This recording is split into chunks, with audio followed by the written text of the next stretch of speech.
Actually असायला याच्यासाठी येते की चहावाल्याने एवढं आम्हाला वेळात काढलं आणि मागचाच चहावाला आहे त्याच्याकडे आधी एंट्री करायच्या आधी आम्ही चहा प्यायला बसलो होतो आणि त्याला विचारलं मी की किती वेळ लागेल दर्शनाला. अरे हां मी सांगायला विसरलो, आम्ही उज्जैनमध्ये आहोत आता. काल रात्री दादाकडे गेलो, म्हणजे संध्याकाळी तिकडे दादाकडे गेलो आणि त्याच्यानंतर तिकडे गेल्यानंतर पूर्ण बॉडी एक्झॉस्ट होऊन गेली होती कारण उन्हाने एवढी लागली होती. आणि जसं की मी बोललो होतो काही इंदोरमध्ये निघू फिरायला वगैरे, तर काही नाही, कुठंच नाही निघालो. घरीच एकदम कूलर पकडलं तिथं आणि त्याच्यासमोरच बसून होतो.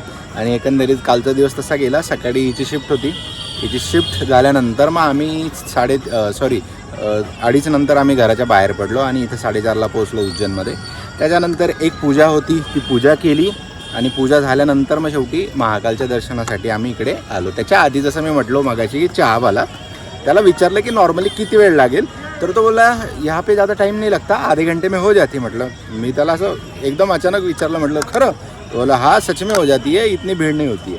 बट लागलो लाईनमध्ये आणि बोलता बोलता 2 तास होऊन गेले, ऑलमोस्ट 1.25-2 तास होऊन गेला. यहाँ से जाओ, यहाँ से सीधा है एक्झिट. हाँ थोडी समाजसेवा भी बनते ना भाई. तर त्याच्यानंतर 2-2.25 तास होऊन गेले आणि आत्ता बाहेर निघालो आहे आणि आता बसलो आहे इथं. एक तपोवन, महाकाल तपोवन म्हणून गार्डन बनवलं आहे यांनी. तर त्याच्यामध्ये आता आमचं डिस्कशन असं आहे की आता आम्हाला निघायचं आहे पुण्यासाठी. बट आता वाजले रात्रीचे 9:15. तर इथून पुणे दाखवत आहे मला 13 तास.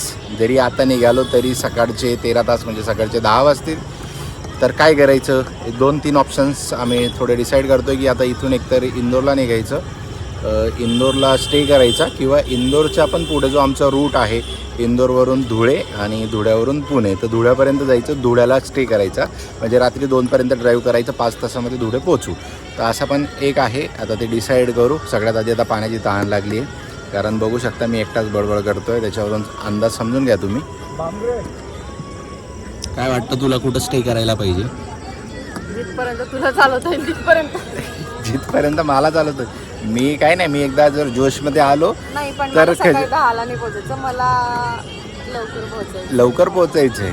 मला मॉर्निंग शिफ्ट आहे, मला लॉग इन करायचं 6ला. अच्छा, मग तुला म्हणजे आता 9 वाजले, तुला जर 9 तासात पोहोचायचं आहे. मला 2 ते 3ला झोपायचं, ॲटलिस्ट 2 तासाच्या झोपेनंतर मला लॉग इन. तेच बोलतोय ना तू. मग कुठल्या हिशोबाने तू चॉईस देते की तुला जिथपर्यंत म्हणजे जिथपर्यंत ऑब्विसली तू पुणे तर नाही खेचणार ना, मध्ये कुठेतरी एका ठिकाणी धुळ्यापर्यंत जायचं. काय वाटतं तुला? इथून निघू आणि टाइमवर ठरवू. 5 तासाचा रूट आहे धुळ्याचा इथून, म्हणजे धुळे कव्हर करू शकतो आपण 2 वाजेपर्यंत. तिथं एखादं हॉटेल घेऊन तिथं स्टे करू. 2 दिवसापासून तुटलेल्या चप्पलवरती सगळे दर्शन घेते. अच्छा का? देव परीक्षा पाहत. तू देव परीक्षा बघतोय तुला की तुटलेल्या चप्पलमध्ये तुला देवदर्शन? तुला बोललो होतं निघताना 2 पेअर घे, बट नाही, आम्हाला एकच घ्यायची होती कारण बाहेर निघताच पडलो मी तुला. आपण जसं लॉक लावत होतो मी बोललो तुला 2 घे. आपण हो जाएगी. गावाला गेल्यावरती कुठं जास्त बाहेर निघत नाही, त्याच्यामुळे 2 चप्पलांची एकच चप्पल बाहेर निघत नाही तर दुसरी घेऊन काय कर. झालं ना, जेव्हा एक चप्पल घेऊन निघाली तेव्हा चपलीचं काम लागलं.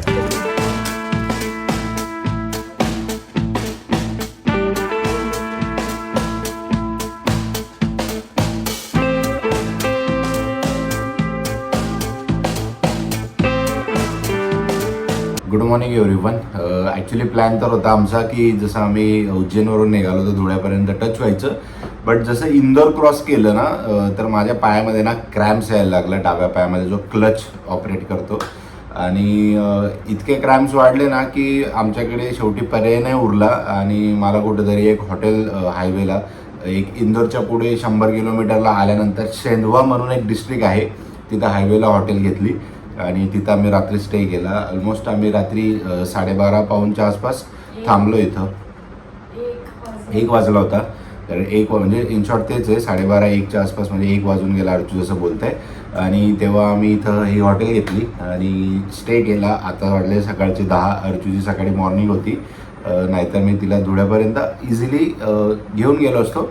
बट क्रॅम्प्स इतके येत होते ना, कारण धुळे इथून राहिलं होतं कमीत कमी 200 किलोमीटर आणि ते थोडं टफ गेलं असतं. त्याच्यामुळे म्हटलं की आता नको उगाच स्वतःच्या बॉडीला थोडं स्ट्रेच करायला, म्हणून इथं सेंदवाच्या इथं आम्ही एक ब्रेक घेतला आहे. आता जस्ट उठलो आहे, आता चहा मागवला आहे आणि चहा वगैरे मागवू, थोडे सेन्सेस ॲक्टिवेट करू तोपर्यंत तिचं ऑफिस पण चालू आहे. ते संपल्यानंतर आज दुपारी आम्ही परत आमचा पुढचा प्रवासाला सुरुवात करणार आहे. ह्या गोष्टी याच्यासाठी सांगतोय मी की म्हणजे मी आता थोडंसं ट्रॅव्हलिंग दाखवत नाही आहे कुठं, जसं रस्त्यांचे व्ह्यूज वगैरे, कारण आता ते बरेचसे तुम्ही बघितले असणार मागच्या याच्यामध्ये, म्हटलं काय रिपीट करावं. सो ही इन्फॉर्मेशन थोडं देतो म्हणजे तुम्ही कनेक्ट व्हावं की आम्ही कुठे काय करतोय. आणि हा एक आमचा रूम जो आम्ही रात्री घेतला होता, छोटा रूम आहे, जास्त मोठा नाही आहे, पण सफिशियंट आहे 2 लोकांसाठी. इकडे सामान ठेवलं आहे. अर्चू मेन आम्हाला प्रॉब्लेम दिला आहे ह्या एसीने. ॲक्च्युली काय झालं आहे माहिती का, रात्री आलो तेव्हा तर चालला, बट रात्री 3ला अचानक बंद पडला आणि फॅनही बंद होता. त्याच्यामुळे अक्षरशः इतकं गरम झालं की दोघांना जाग आली. ट्राय करतोय रात्रीपासून बट चालत नाही आहे, आणि आता हायवेला असल्यामुळे त्यांना बोलूनही उपयोग नाही आहे, ते काय करणार नाही. सो फॅन पे चल रहा है, तो चल रहा है. आता चहा येणार आणि इकडे असं छोटासा TV वगैरे आहे जो की आम्ही लावलासुद्धा नाही आहे. हे कपडे जसे आलो रात्री तसेच काढले तसेच ठेवले आणि डायरेक्ट झोपलो. इकडे आहे विंडो ज्याच्यातून आपल्याला हायवे दिसतोय, तो मला दाखवतो. हा इकडे हायवे, हा मुंबई इंदोर हायवे, म्हणजे जो की अक्षर धुळेला जातो, आणि तिकडनंच पुढे मग आपल्याला पुण्यासाठी टर्न घ्यायचा आहे. हेवी ट्रक्स चालतात या रस्त्याला, रात्री खूप बघितलं. आलं वाटतं. एक ही भेजा? हाँ एक भी बोले 2 बोले थे ना, और को तो एक 2 बोले थे. चलो ठीक है. एक काम करो ना, नाश्ते में क्या है भैया? वो है सर समोसे पोहा है क्या? इंदूरी पोहा है? इंदूरी पोहा है. क्या होना ऐसा तो नहीं पता तो कोई तुम कहाँ से हो? ये सिवर से सेवर से हो. ऊपर है वो हां, एक पाणी बॉटल. क्या कहना नाश्त्यामध्ये काय पाहिजे सांग तुला. एक गोष्ट जी आम्ही ह्या ट्रिपमध्ये घ्यायला विसरलो होतो तो म्हणजे सोप आणि पेस्ट. फायनली त्याच्याकडे मिळाला. मला अपेक्षा नव्हती. मला असं वाटलं आज की विदाऊट ब्रश आपल्याला थोडा बेड टी घ्यायला लागणार आहे. म्हणजे अर्चूची तर तयारीच झाली होती. चहा मागवला आहे कारण म्हणजे तयारी झाली होती बेड टी घेण्याची. विदाउट ब्रश केला नाही पण विदाउट पेस्ट ये कोणसा ब्रश होता है विदाऊट पेस्ट. मग मग मला सांगितलं असतं मी इकडे बघ ती समोर लिंब आपलं काय बोलता कडुलिंबाचं झाड आहे, तिथं जाऊन मी एखादी तुला फांदी तोडून आणली असती तुझ्यासाठी. अशा प्रकारात 2 प्लेट पोहा सोबत कांदा आणि मिरची दिली आहे. जे की एक्स्ट्रा तो टाक बोलला. कांदा टाकू का त्याला बोललो एक्स्ट्रा साईडला टाक, कारण माहिती नाही पोहाचा अंदाज कसा आहे. नाहीतर काय होतं की जास्त प्रमाणापेक्षा जास्त कांदा टाकतात ते. आणि इकडे ही चहा जे की थंड होते, वरती फॅन चालू आहे. आणि फायनली अर्चूचा पण ब्रश झालेला आहे.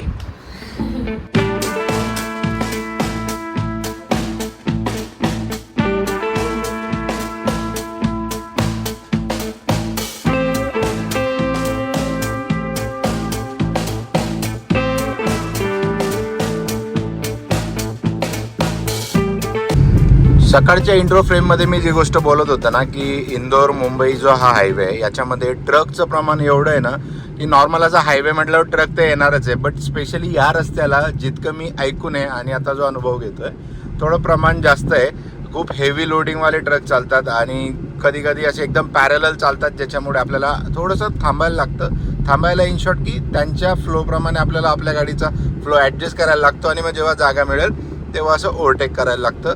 आता दिवसा तरी ठीक आहे कारण ट्रकवाले आराम करतात, बट जेव्हा रात्रीची वेळ असते तेव्हा सगळे ट्रकवाले एकदम रस्त्यावरती फास्ट अँड फ्युरियस करायला उतरतात आणि अजून थोडासा डिले होतो. बट रात्री जेव्हाही असा मोकळा पॅच मिळतो तेव्हा प्रचंड वेगामध्ये तुम्ही कव्हर करू शकता डिस्टन्स. तो पण एक बेनिफिट असतो जो की दिवसा नाही मिळत.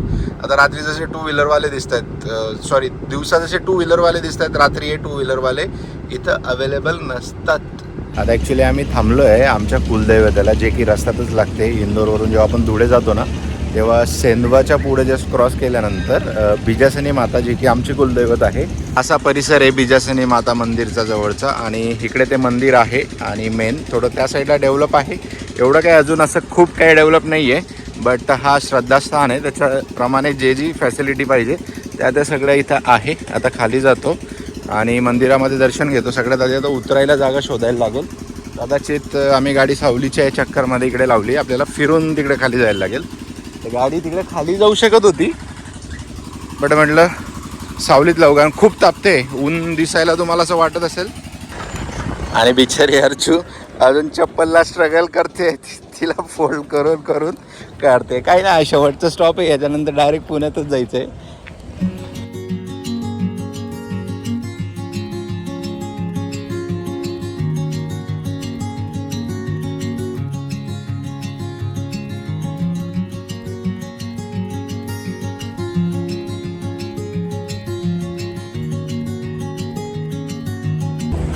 दर्शन झालं. अर्जुला तिथं कॉर्नरलाच थांबवलं आहे कारण चप्पल तुटलेली आहे. अजून पुणे इथून टोटल 400 किलोमीटर दूर आहे आणि साधारणतः मॅपला टाकलं तर एक 9:30-10 तास दाखवत आहे नॉनस्टॉप गेलं तर. आणि ब्रेक घेतला तर थोडा अजून एक दीड तास मागे पुढे होतो. बट आम्हाला काही घाई नाही आहे, ऊन आहे, टेम्परेचर खूप आहे, टायर गरम नको व्हायला, इंजिन गरम नको व्हायला, त्याच्यामुळे मी खूप अशी खेचत नाही गाडी. 70-80 मॅक्झिमम जिथं जागा मिळेल तिथं 90पर्यंत अशा प्रमाणात मी गाडी चालवतो आहे. आणि हळूहळू एकदा संध्याकाळ झाली की मग मला थोडी गाडी कव्हर करता येईल. बट ऊन आहे तोपर्यंत नाही. आणि दुपारचे वाजले आता 3, बट अजून आम्ही जेवलो नाही आहे कारण सकाळी नाश्ताच आमचा 10:30-11च्या आसपास झाला.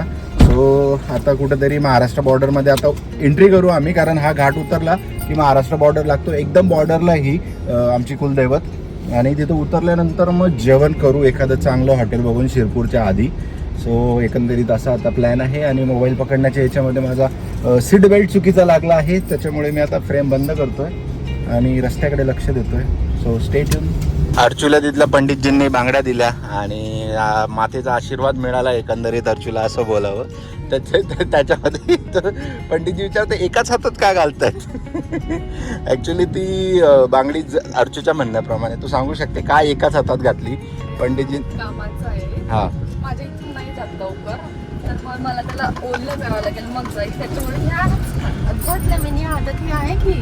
अच्छा, पण पंडितजी कन्फ्युज झाले ना एकाच हातात का घातलं. मी तिथं मस्करीमध्ये बोललो की म्हटलं एक हात छोटा आहे, एक हात मोठा आहे.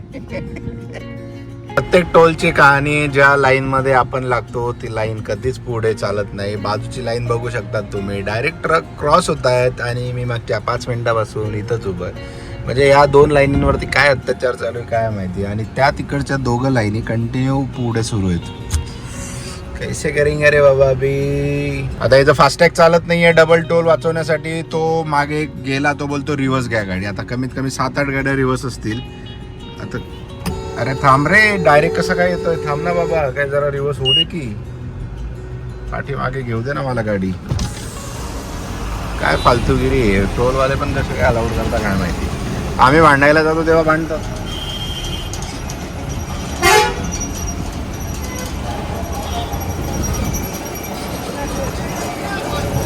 अरे तो डबल टोल मारू ना भाई. अच्छा त्याचाच ट्रक आहे, मी त्यालाच सांगतोय डबल टोल मारायला. मला वाटलं तो टोलवाला आहे.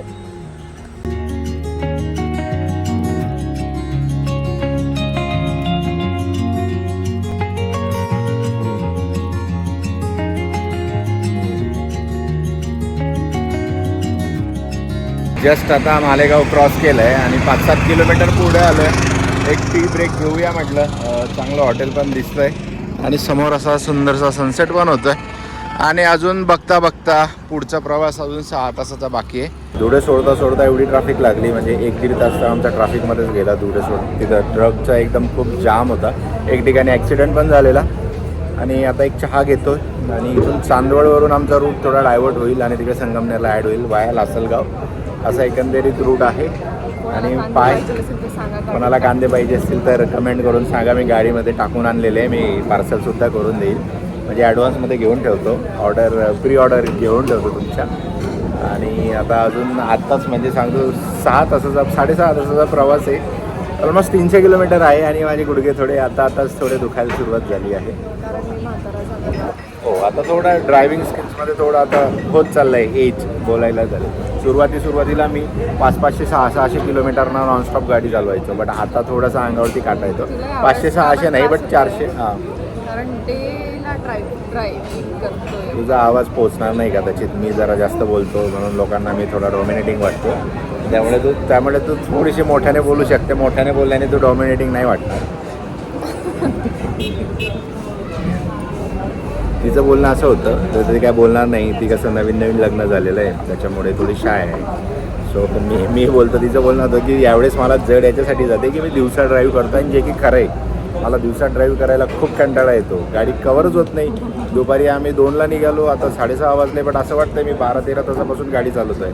बट आम्ही 4.5-5 तासापासूनच गाडी चालवतो आहे. काय बोललीस का? चहाची क्वांटिटी जास्त याच्यासाठी कारण तो 40 रुपयाचा एक चहा आहे, त्याच्यामुळे क्वांटिटीला माहीत नाही. टेस्टला जपलाय की नाही त्याने ते तू सांग. कुछ कहना है इस पे? गळ्याच्या खाली नाही उतरत. गड्याच्या खाली उतरत नाही. 40 रुपयाचा चहा ऐकून ट्रॅव्हलिंगमध्ये हे येतात. बघ कसं आहे माहिती का, चहाची किंमत नाही आहे, ॲम्बियनची किंमत आहे. म्हणजे की तुझ्या पाठीमागे दिसतं. तिथून निघायच्या आधी मस्तपैकी गेलो, फ्रेश झालो आणि अर्चूच्या आयडियानुसार फक्त पाण्यावर चेहऱ्यावरती क्या हो रहा है भाई, क्या हो रहा है, तिथं निघायच्या आधी फ्रेश व्हायला गेलो आणि अर्चूची एक ॲडवाईस ऐकली मी की फक्त चेहऱ्यावरती पाणी मार, त्याला पुसू नको, त्याला सुकवू दे.